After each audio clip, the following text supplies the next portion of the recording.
মুসলিম হয়েও যেই সব মানুষ জান্নাতে যাবে না, বলেছেন বিশ্বনবী সাল্লাল্লাহু আলাইহি ওয়াসাল্লাম, জান্নাত মানুষের শেষ ও চিরস্থায়ী বাসস্থান।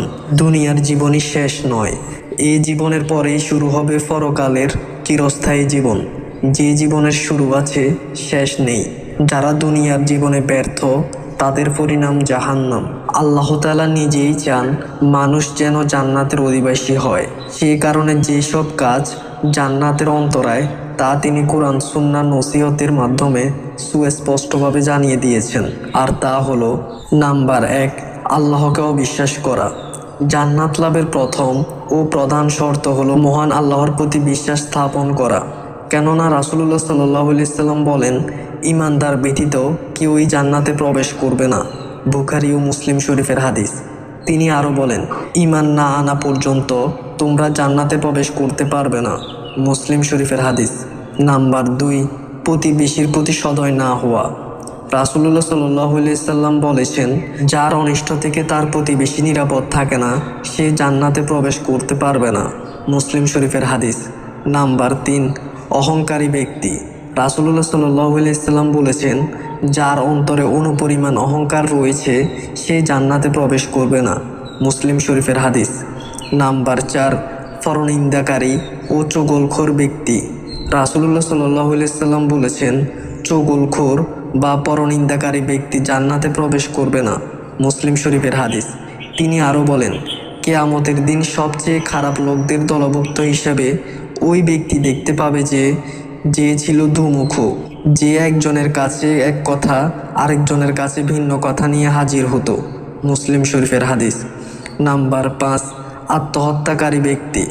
রাসূলুল্লাহ সাল্লাল্লাহু আলাইহি ওয়াসাল্লাম বলেছেন, যে ব্যক্তি নিজেকে পাহাড়ের উপর থেকে নিক্ষেপ করে আত্মহত্যা করবে, সে জাহান্নামে যাবে। সেখানে পরকালে সবসময় সে ওইভাবেই নিজেকে নিক্ষেপ করতে থাকবে অনন্তকাল ধরে।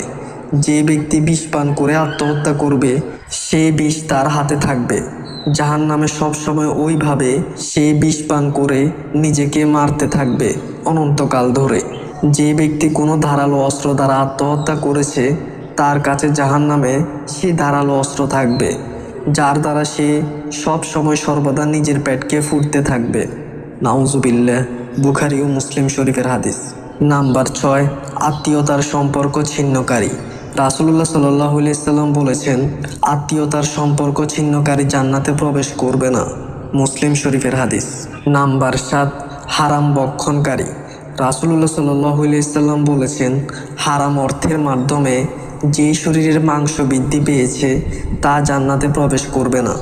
অর্থাৎ যে ব্যক্তি হারাম অর্থ ও অবৈধ উপার্জন দ্বারা দেহ গঠন করেছে, জাহান্নামের আগুনই তার জন্য প্রাপ্য।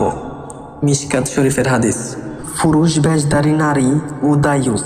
রাসূলুল্লাহ সাল্লাল্লাহু আলাইহি ওয়াসাল্লাম ইরশাদ করেন, 3 শ্রেণীর লোক জান্নাতে প্রবেশ করবে না। তারা হলো পিতামাতার অবাধ্য সন্তান, দায়ুস ও পুরুষ বেশধারী নারী।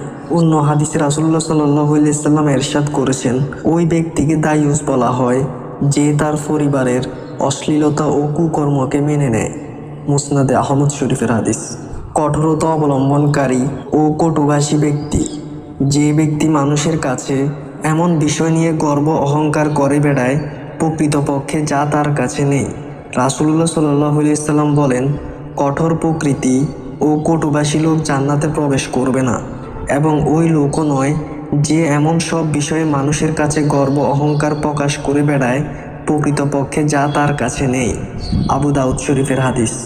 যারা উল্লেখিত কাজগুলো থেকে তওবা করে আল্লাহর পথে ফিরে আসবে, আশা করা যায় আল্লাহ তাআলা তওবাকারী বান্দাদের সব গুনাহ ক্ষমা করে দিবেন। উল্লেখিত গুনাহে জড়িত ব্যক্তি যদি এই গুনাহ থেকে ফিরে আসে এবং প্রতিকারমূলক কাজ করে এবং পুনরায় এইসব গুনাহ না করে যথাযথভাবে তওবা করে, তবে আল্লাহ তাআলা ক্ষমা করবেন। কেননা আল্লাহ তাআলা তওবাকারীকে পছন্দ করেন, বান্দাহকে ক্ষমা করতে তিনি ভালোবাসেন।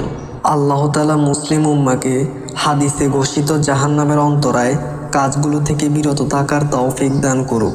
হাদিসের উপর যথাযথ আমল করার তৌফিক দান করুক। আল্লাহর বিধান যথাযথভাবে বাস্তবায়ন করে জান্নাত লাভের তৌফিক দান করুক। আমিন।